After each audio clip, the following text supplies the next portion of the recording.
Welcome to the 2025 Economic Depression and Preparation Channel. Thank you for joining me on this Sunday, Mother's Day Sunday, May 11th, 2025. A shout out to all mothers and mothers-to-be and those who have gone on to the other side. Blessings and peace to everyone today.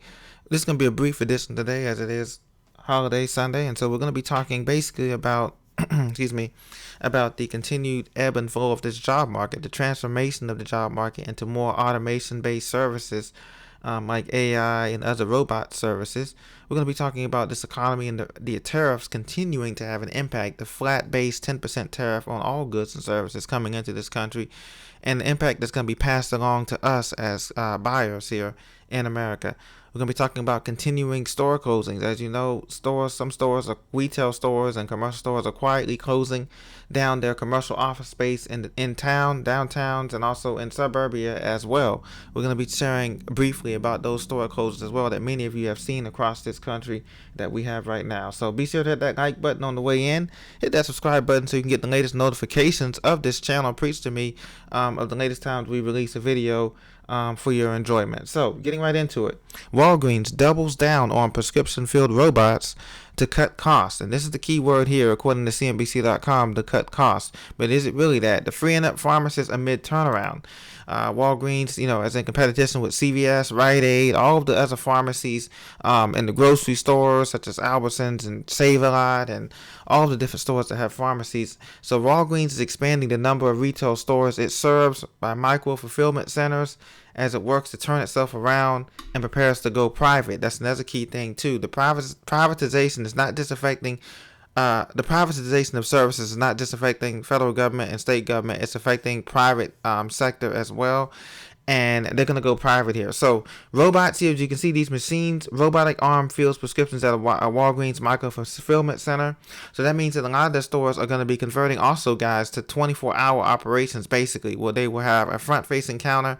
They'll have the store, but the pharmacy would essentially be open 24 hours, even though it's not staffed by a quote-unquote pharmacist after midnight or whatever time they close, some of these stores, or 10 o'clock or 9 o'clock. So relying on these centers, like I said, this is CNBC.com, frees up time for pharmacy staff, reducing routine tasks, eliminating inventory rates, and allowing them to interact directly with patients and perform vaccines and testing. And so they realize the money now is in giving vaccines, various vaccines and testing for various preventative diseases that they have in their repertoire. So this is what we're going to be moving towards. So the good news is that, yes, automation in this field does free up hands.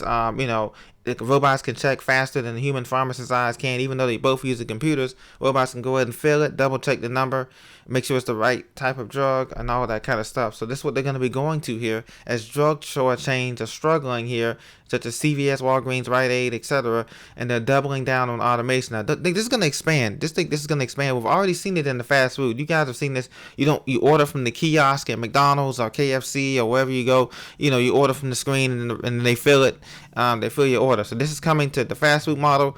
With robots is coming to pharmacists across the country, and this is not even counting Amazon's pharmacy, who can put out even double or triple the capacity of some of these things here once they get going here. So you have to watch out for that. The renewed automation push comes as Walgreens prepared to go private in a roughly $10 billion deal with Sycamore Partners, expected to close at the end of the year. So like I said, they're going private. They got stiff competition, like I just mentioned, from CVS, Amazon, and other retail giants. And so everybody's going to go this. They're going to give automation a try. They're going to go to these big old centers, fulfillment centers. You're going to see these built in many rural areas here across the country. Just like Amazon fulfillment centers or any other fulfillment centers, we're going to be seeing this here, and they're going to go ahead and fill it. The robotic arms are going to fill all the prescription needs. We're going to see how that works out for most people. But the economy in 2025, according to Bostic, one of the Fed chair, he said it's going to be Atlanta Fed president, Bostic. He says it's going to be less resilient than earlier expectations. So in 2008, the economy bounced back in a year or two. This time, we're looking at a 3 to 4 year to 5 year bounce if we do get a severe recession, as many people are predicting. And that's no surprise there, because we have a lot of debt, we have a lot of money outstanding in terms of out of this country, and we just don't have the job creation that we've had in the past. So Lutnick, he says that 10% tariffs are here to stay, but insists consumers won't pay for it. So we know that. We know that high prices are here to stay, not just in America, but across the globe here.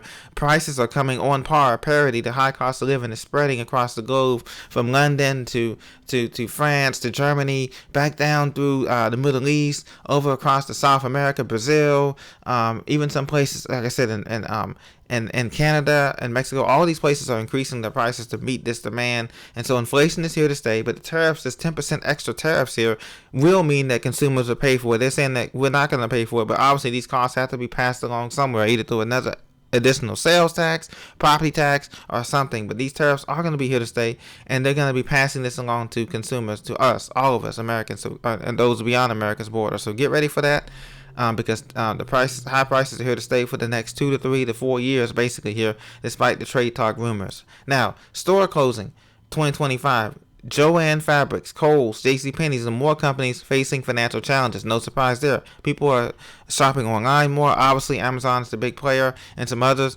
And they say, why not? Why face the certain the security of something? Getting something that may not be there tomorrow in the store. They got to order it. It takes weeks. When you go on Amazon to get it in 2 to 3 days.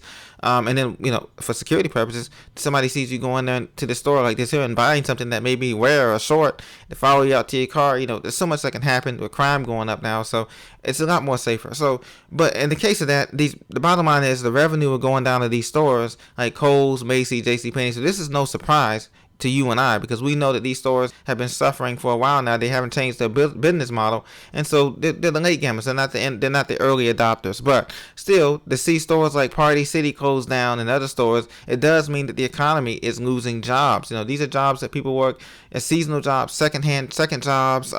Students need these jobs that are coming out of graduation season this month. Some of the high school students, even college students, need these jobs coming out. Some college students as they transition into their professional career or whatever they want to do. So, after 80 years in the market, Joann Fabrics closing 800 of its stores in 49 states. They're not the only ones closing stores. UPS and other companies were laying off, as you saw last month, some workers, but not everybody. The good news is that the stores are closing gradually. It's not a big snowball event, like all of these stores here are closing every single day. But you do see more of these stores closing, and it's just a sign of the times. The economy is transitioning. Dollar General was closing some stores, 96 stores in a couple of states here. Kohl's, Walgreens. About the fact that a lot of these stores, just to be honest with you, like Walgreens, they overbuilt a lot of these stores. There's Walgreens and CVS on almost every corner in America. It's too many stores.